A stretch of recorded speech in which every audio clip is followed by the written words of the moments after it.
American tariffs have dealt a blow to Canadian auto manufacturing, and the Canadian government is striking deals with other countries. Canada is dropping the 100% duty on Chinese EVs and is allowing about 50,000 vehicles into the country at a tariff rate of 6.1%. This is a dramatic shift from just a few years ago.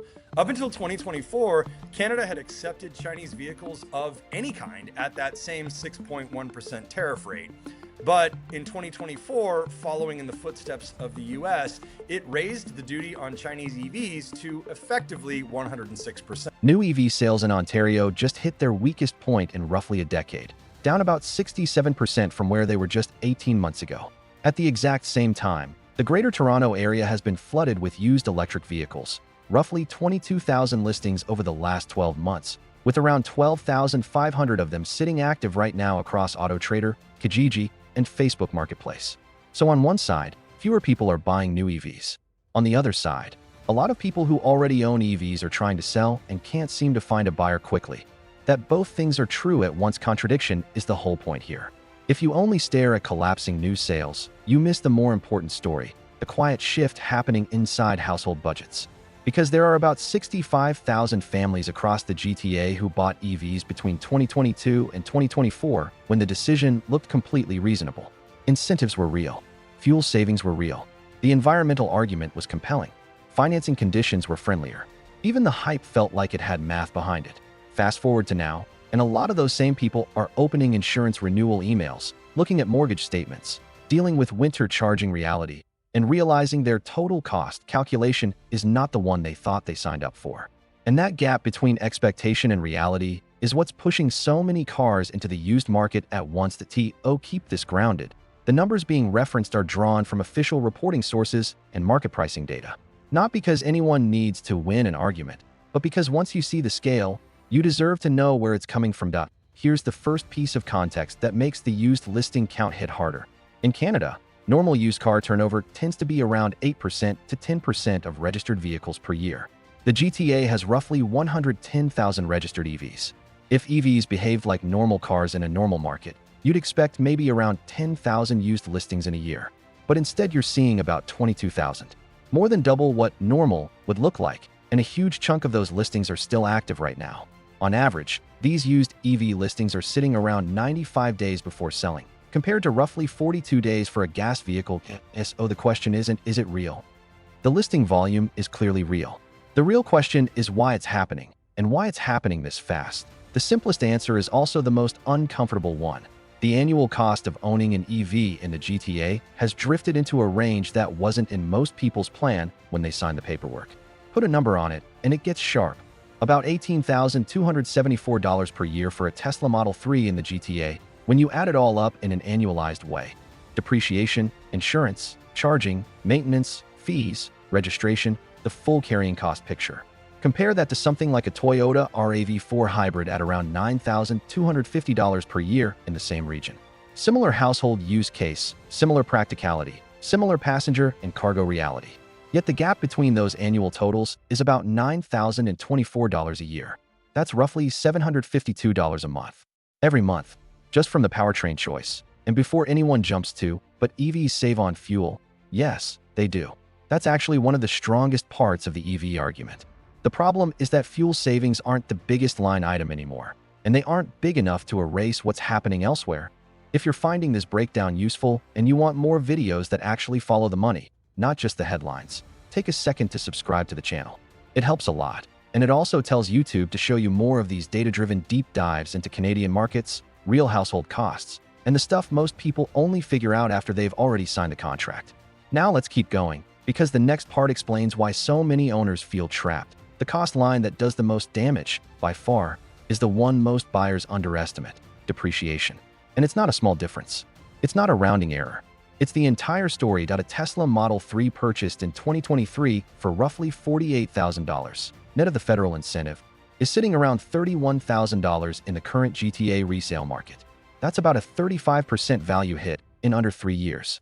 Annualize that, and you're in the neighborhood of $12,500 per year in depreciation. Now put it next to the RAV4 hybrid comparison. Roughly $3,200 annualized depreciation over the same period. That gap matters more than people realize because depreciation isn't a maybe. It's not optional. It's not something you can negotiate away.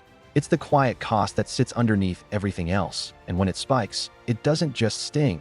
It can wreck the logic of the purchase without anyone noticing until the moment they try to sell. When I first ran those depreciation numbers, I'll be honest, I had to double-check them.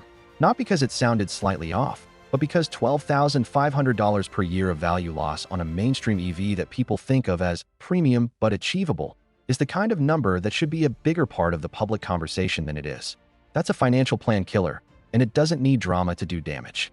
It just happens quietly while you're paying your monthly loan like nothing is wrong. And it's not only Tesla. The pattern shows up across the big names.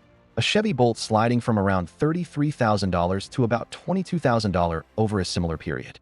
A Ford Mustang Mach-E dropping from the mid-$50 KS to the high-$30 KS. Different brands, same theme. Depreciation curves that are steeper than comparable gas or hybrid vehicles in the same market. Next major cost line, insurance. A Tesla Model 3 is around $3,800 per year in the GTA based on aggregator quoting data, versus roughly $2,600 for a Honda Civic type of comparison. That's not a small bump. That's about 46% higher. And across major EV models, the insurance premium tends to land around 40% to 46% more expensive than gas equivalents. Why? A few reasons, and none of them are emotional. Battery replacement exposure is huge. In the eyes of insurers, the worst-case repair cost on an EV is a very different category than a conventional powertrain. You're talking about a potential $15,000 to $25,000 battery-related event versus something far smaller on many gas vehicles. Then you add higher labor rates at certified EV repair facilities. And in the GTA specifically, certain models carry an elevated theft risk that gets priced into comprehensive coverage. Different risk profile, different bill. Now, charging costs. This is where EVs still have a genuinely strong advantage, and it's important to say that clearly. If you can charge at home at off-peak rates, the energy cost is dramatically lower than gasoline. A Model 3 consuming around 15 kilowatt-hours per 100 kilometers, driving about 18,000 kilometers per year, can be in the range of only a few $100s in electricity annually at low off-peak pricing. Compare that to thousands in gasoline at typical pump prices, and it's a meaningful saving. On the order of a couple $1,000s a year, that's the best-case story, and it's real. The problem is that a big share of the GTA doesn't live in the best case, that a large portion of residents live in condominiums, and many of those buildings don't provide easy private level 2 access for residents.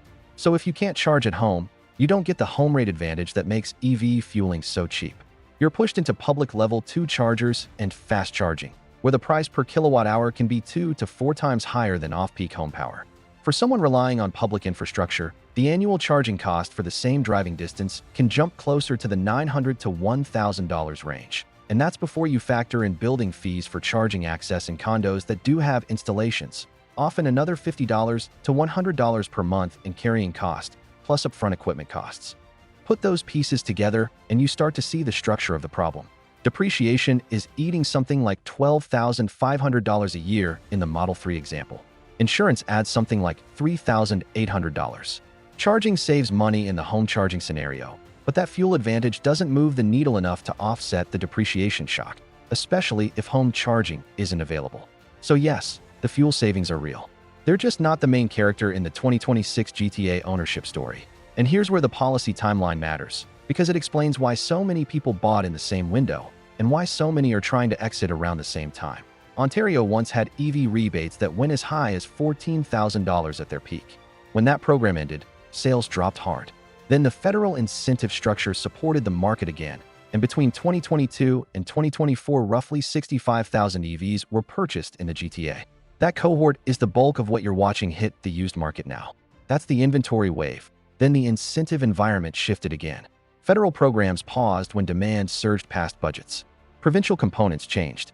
So buyers went from meaningful support to basically none, right as higher depreciation, higher insurance, and a different financing environment started to bite.